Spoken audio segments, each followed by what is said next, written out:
Hi friends, let's have another look at a fusion transition that you probably didn't know that you have. With our two clips or images on the timeline, we go to the effects library, and in the effects library we go for video transitions and then fusion transitions, and in the fusion transitions we grab the noise dissolve, drag it on our timeline and close the effects library.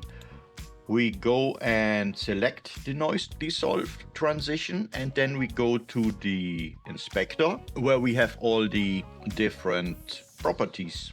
I want to make the transition a little bit longer. And there you see that we have 6 different versions, and every version can also be put into different types. So you see already that this is a powerhouse of a fusion transition. What I want to emphasize here as well is that we have here a drop-down menu in the editor itself, and that we can choose here the fusion overlay.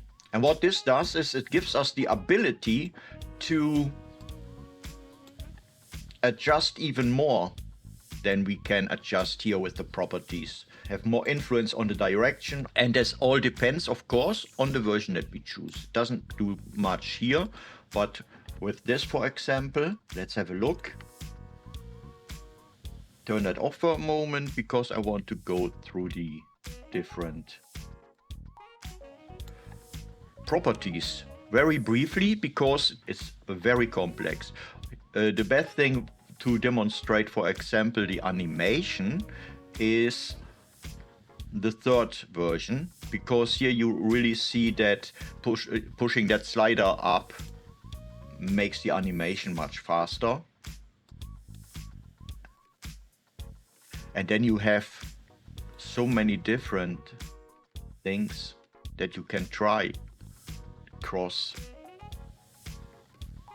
You can also go to the noise tab here and go even into further details about how much noise you will have on the edges, the seed thereof, and makes it a little bit, lets it look like smoke.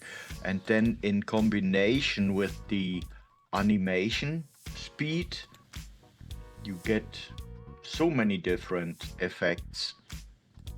And you can also invert it. Let's see what that does. You will be surprised with some things, and some things are very obvious. So I really want to encourage you to have a look and a deeper dive into this fusion dissolve and noise dissolve fusion transitions. So I hope you have a lot of fun with this, and see you next time. Goodbye.